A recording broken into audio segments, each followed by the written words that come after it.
Welcome to GSB education. मोर प्रिय पिलामाने समस्तଙ୍କୁ मोर प्रणाम।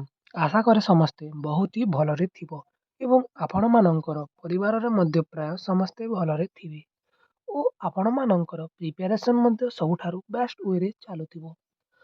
तो भिडियोटी को चलो आमे आरंभ करबा पूर्व जो माने चैनल रे नुआ से माने दया करी चैनल टी को लाइक एवं सब्सक्राइब कर दियंतु।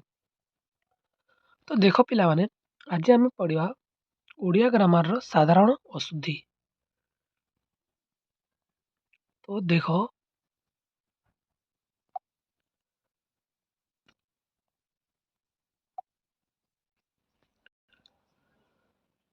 मंत्री सभारे आबाल वृद्धा वनिता गण जोग देइथिले। मंत्री सभारे आबाल वृद्धा वनिता जोग देइथिले। एठारे गण अच्छी पिला माने किंतु एठारे विलुप्त हो जाइछि।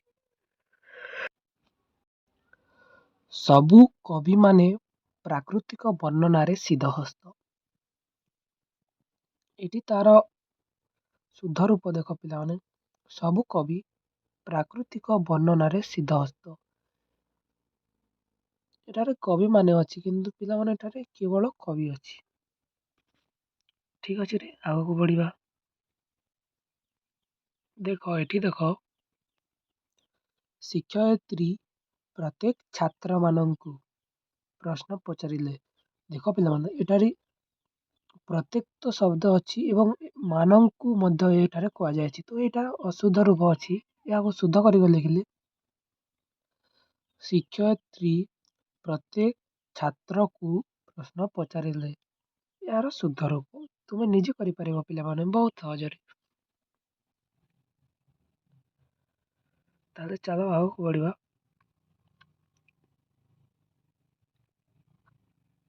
देखो एठी देखो पिला माने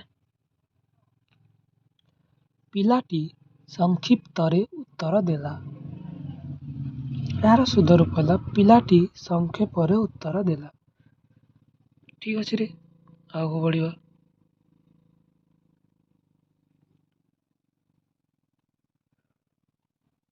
देखो ये क्वेश्चन नंबर 10 देखो से सपरिवार सहित भोजी खाई जाइतिला। से सपरिवार भोजी खाई जाइतिले। यार शुद्ध रूप ठीक अछि रे ताले आगो को बढ़िबा।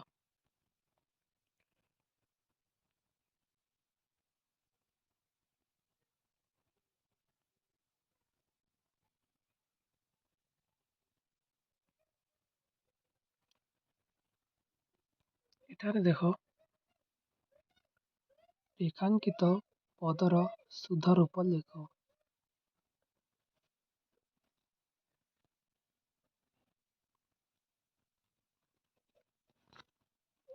आधिक्यता शब्दटीर शुद्ध रूप लेख आधिक्य।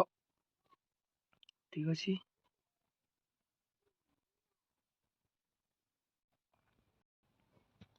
देखो पिला माने दुरवस्था शब्दर शुद्ध रूप लेख जदि तुमको पचारे ताहले मन रखिथिबो दुरवस्था।